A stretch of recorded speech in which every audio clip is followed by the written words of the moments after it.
Thanks for watching. A tiny bit of a different perspective today. Behind me you see the studio. We are today going to take the Vanquish VS4-10 Phoenix ready to run out for a spin. I'm not sure you can see me squinting. The sun is already setting. We had an amazing January month so far, as in no snow. And it is perfect weather to just go out and trail for a tiny bit. I think you can see the Phoenix behind me. I'm not sure if you've seen my unboxing of the Phoenix. This is such an amazing truck, packs so many features and also so much new stuff going on in these. I'm super impressed so far. This radio was fantastic to set up. It is super easy to just cycle through the menu. This is the new VT1 radio, so this is the radio that you get with the ready to run. So I have set it up, I adjusted the endpoints a tiny bit for the steering. I needed to reverse my steering, and to cycle through the menu is super simple. You can tell over here, this is where you just select and you can go throttle or steering reverse, third channel, fourth channel. If you want to complete this truck with the third and fourth channel by adding a second and third servo to enable that selectable overdrive, but also the dig, you can just keep using the same ready to run radio. So that is really cool. It's great for single-handed driving as well. So far I'm definitely not complaining. A 4-channel radio of course also means that if you want to install a light kit or a winch instead of the dig and the selectable overdrive, you can use it for that as well.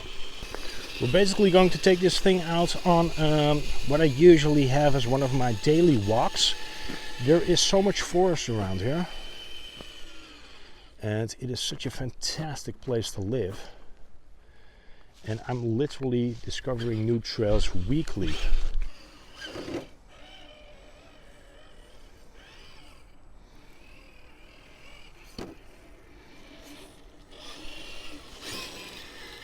I think it's really cool that they have included all of the parts that you need to install a light kit, for example. So you do have the back as well of the light buckets, and also the hoops with the light buckets for the back. You have those as well in the spares bag.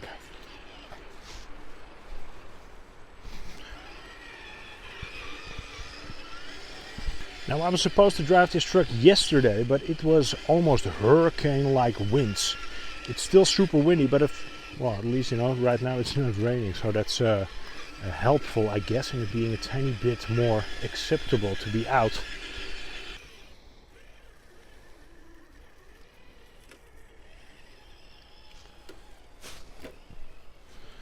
Now, listed on the box is a 47-degree steering angle, which is a bit more than you would get from the competition. Like I said in my unboxing as well, the lower links are a tiny bit thicker than the upper links. And all of that, of course, helps to put that center of gravity down as much as possible.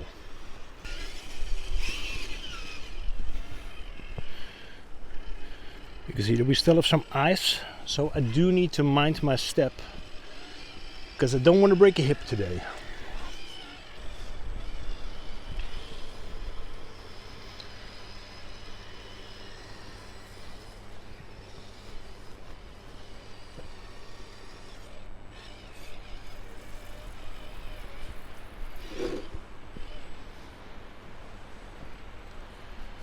I hear a tiny bit of tire rub, and I'm thinking that that's coming from the front arch. Right there.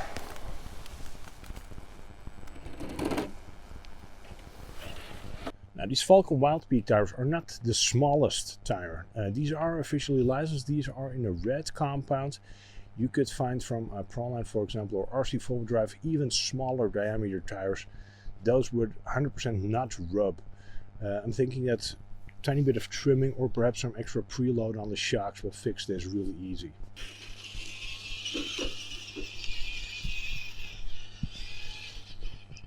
As tempting as it may seem, I'm not going to do that.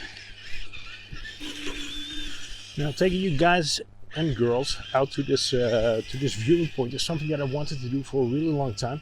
I'm thinking that perhaps I should make this part of some sort of weekly routine in which we just take a truck out, run it a certain course, hopefully some sort of fixed path that I'm going to decide on, And then we kind of have a benchmark as to where a truck can sit performance-wise. Let me know if you think that that's interesting, perhaps. It's a very smooth running truck so far, so there's no clicking, no noises that you think shouldn't be there. I can only imagine how much performance you would unlock if you actually put that selectable overdrive servo in here.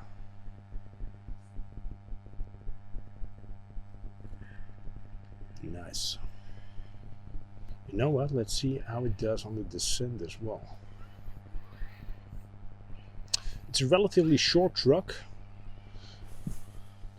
Breakover angle's really nice. Approach angle too. Nicely tucked bumper, both in the front and in the rear.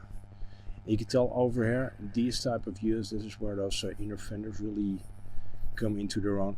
I have not really missed the interior panel either so far.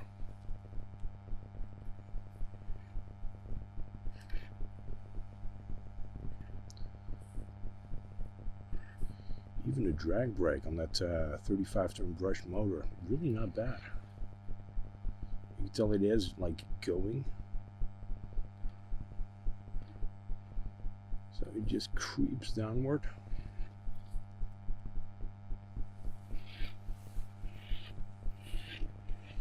We are rapidly running out of daylight. You can barely see the sun. Right there, it's just peeping over the horizon. And we're at, I think, a pretty interesting site. This entire area over here, this is an old quarry basically. So they used to take granite from this place for pavement, but also for sculpting, so for making statues and such. And what you see over here, these shelters, these are called gapahuk in Norwegian.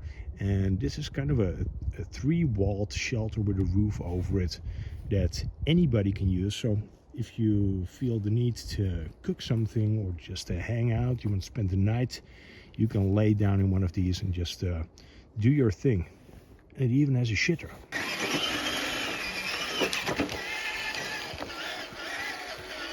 This is a really good rock for some testing, I have found. Super fun.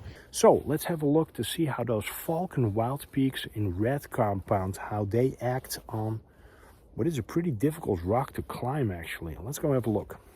Not sure if it shows, but this is incredibly steep. Especially in wet conditions, you can kind of forget about it.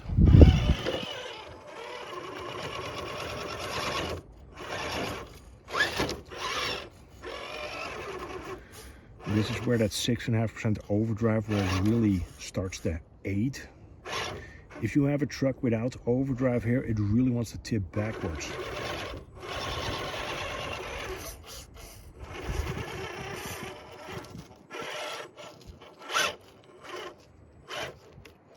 You can tell that these tires are extremely grippy. Just by how they ripple.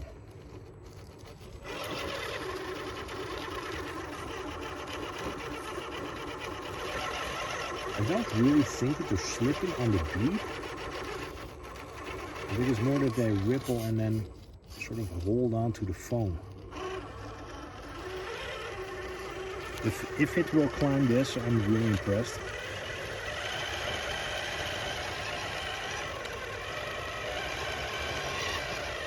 I've not had any trucks without like extensive mods tackle this rock, so fingers crossed there. Look at that rear tire.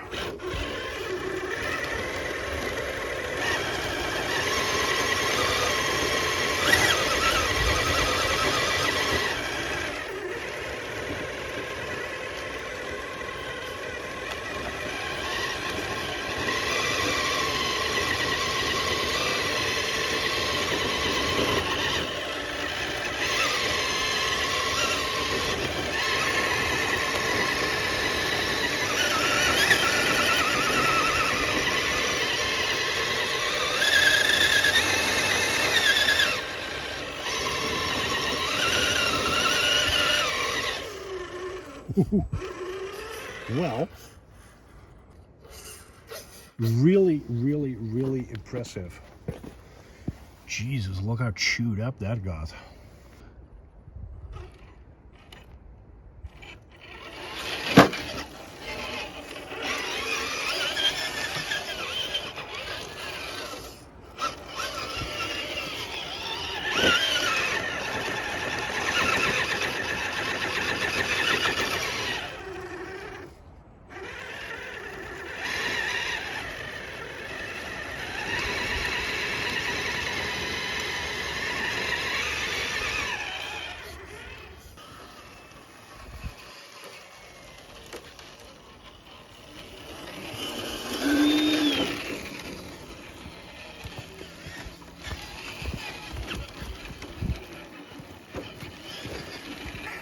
The viewing point where we're going is something that I hadn't discovered before like 6 weeks ago, which is crazy if you think that I've lived here for more than 10 years.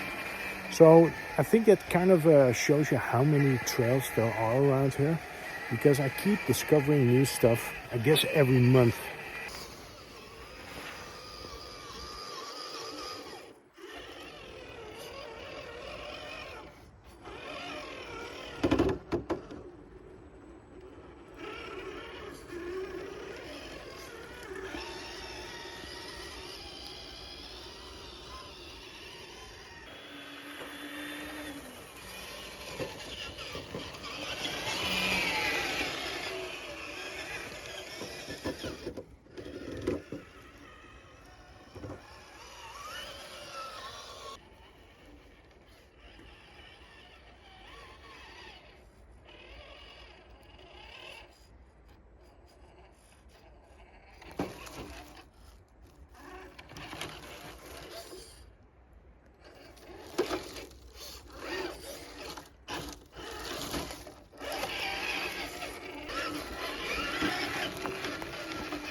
Not for a minute have I been under the impression that the steering servo was going to brown out. So that as well is, I think, applaudable.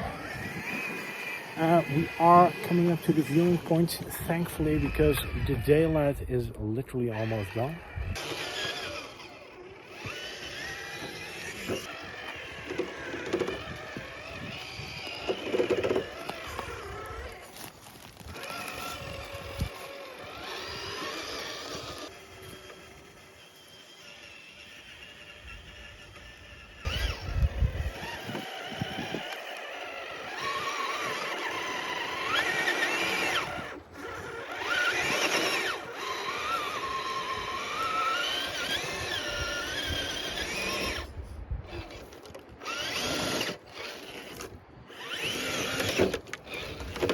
Some more speed here.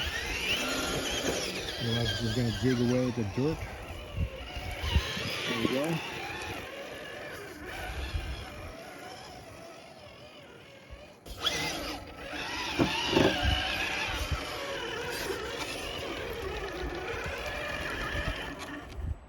Man, that is tight. I swear if it did not have that 6.5% overdrive, it would not be able to make that turn like that.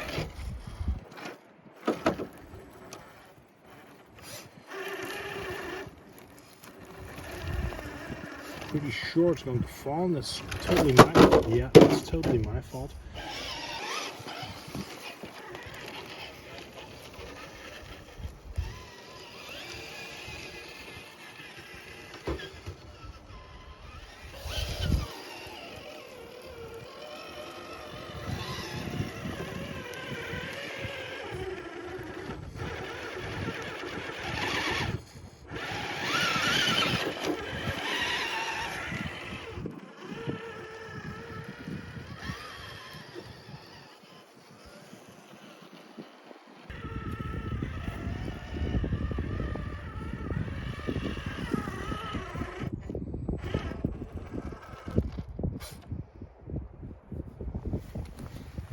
I think this concludes the first initial shakedown of the Vanquish VS4-10 Phoenix, ready to run.